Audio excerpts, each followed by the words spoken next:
Yeah, can you fix it for me? I can't see. You're fixing your tie? So you're That's so cute. Look at you two. I know. Each other's what got you into what got you into shooting, Evelina? Like, how did this even transpire? You know what? It was actually therapy.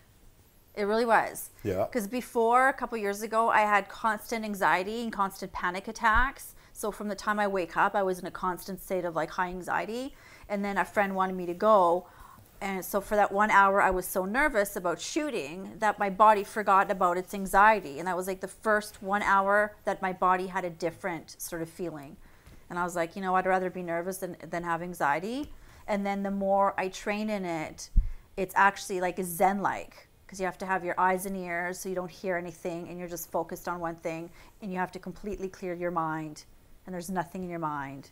It's just you and the target. Yeah, it kind of makes things a little bit less stressful because you're focusing on one thing at a time then, eh? So you learn, your body learns to, like when you're in your square, whatever the square is, that's when like you have nothing else on your mind. And you learn to stay in the moment. So yeah, you have to stay in the moment because that moment is like milliseconds. So if you're not in the moment, like even if you're shooting and you see a target and you already think about the next target, you miss that one because you're not in the moment. So you have to almost slow it down and you have to watch the bullet hit the target. You're like, bang, perfect, bang. Yeah. Does it slow down? Does everything slow down when you're there and doing it? No. No? No. Like it's still pretty fast? It's really fast, yeah. Because I remember I've had this discussion before, like you know, when people get adrenaline dumps, everything would slow down. Like, so for instance, there's people who jump out in little squirrel suits, right? Their brain has so much adrenaline pumping through their system that every little motion that they do, like they would see things at a different perspective than like everything is so fast, but you see it in every little move that you do. When they're only doing it once or twice, but once you are conditioned and programmed, like you're actually supposed to not even think about anything at all. Yeah. So I was going through a period of training where I'm like talking to one of my coaches. I'm like, I don't understand why. Like I'm like focusing on it and breathing, and I'm like, and I'm doing this, and I'm gonna do that, and whatever else. And as I'm walking, I'm making sure to like, you know, pull the triggers. And he's just like, oh my God. He's like, you know what? Why don't even worry about it? He goes, just don't even think about it. He goes, let the beeper go off and then just shoot. Don't think. Well, because you've done all the training. Then I'm like, okay, because I was so busy thinking that nothing was working. So he goes, just try it. He goes, don't even try to get it. Just do nothing. So the beeper goes off and I just pull out the gun and I started getting like all alphas. He goes, because the whole point of conditioning is to not think. Yeah, that's super cool actually, because you could take that and apply that to other aspects of your life. I apply that to life all the time. Yeah, that's super powerful like actually. Habits, little habits. And once you have those habits all the time, then you don't have to think about them just anymore. do them. Then they just happens, right? Yeah. Yeah, a lot of people overthink themselves out of certain things. I've done it before. Yeah. Like we all overthink ourselves out of stuff. And then you'll notice like those moments. So in shooting, we have a thing, I can't even remember what it's called anymore. I feel like it's a dip, right? So you're holding the gun, and I guess you're anticipating the gun to go up. It's a recoil, so you dip the gun down. So you go like this, and a lot of the time I would used to do it, and for like weeks I used to wake up in the middle of the night and feel sick. I'm like, I hate that feeling, right? But it's the same thing in life. Like that episode that I just had, like right away I'm like getting mad, and I right away it's like the same feeling. I'm like, oh, we don't need to get mad. Like this is not a... So the people don't know which episode you're talking about. So if you want to just kind of talk a little bit about, just so you know, because it was like before you came to the show, you talked about it behind the scenes. Right. So like, don't know what's going on my way here, I'm like pulling out, and I have 2 garages where I live. So as I'm pulling out, I realize that there's homeless people that are living in the garage. In the garage? Inside the garage. Of where you live? Because there's 2 separate ones, one here and kind of one behind. Okay. Yeah. And so I don't use the other one. Is it empty? It's just... well, it was. Not now. Yeah. It was a How long were they there for, said homeless people?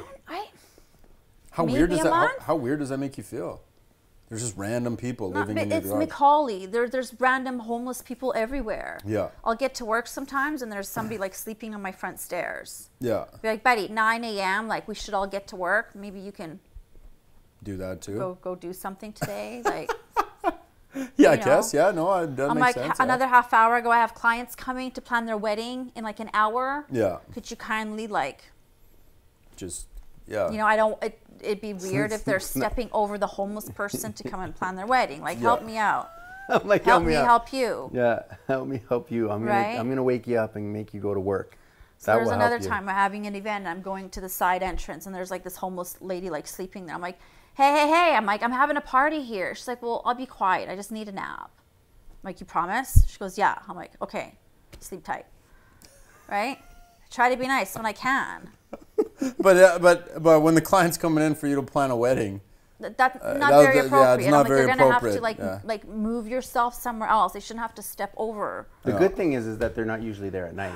At night they're usually gallivanting around. So no, at nighttime I have seen them there on the cameras, and we have like this loud. And I almost feel bad. It's like a loud siren. First, like I'll have the flashing lights on. If you don't clue in that it's time to like move on, I have to turn on the siren. And I feel bad because you watch them on camera all sleeping all nicely.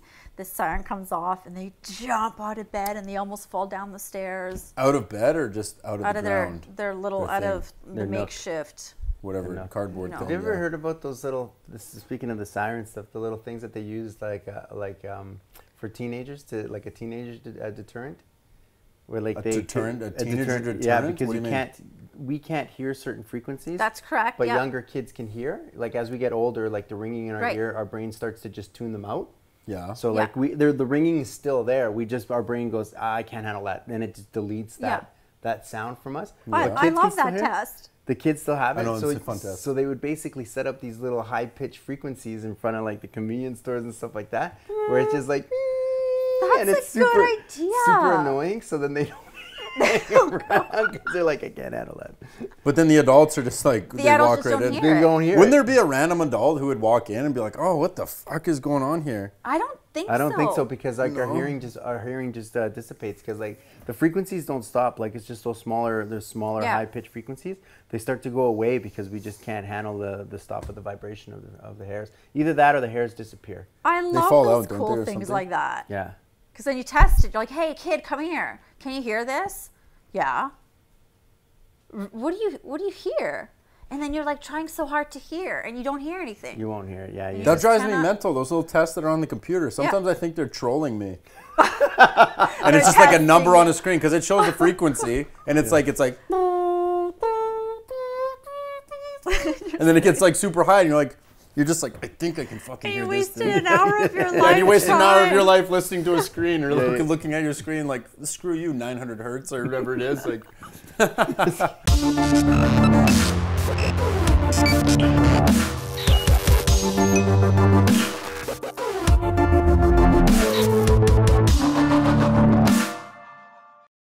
Hey, what's going on, guys? Steve Andis here. If you enjoyed that clip, make sure you check out some other clips. Just click this link up top. And if you want to catch the full version of that episode, be sure to click this link down on the bottom.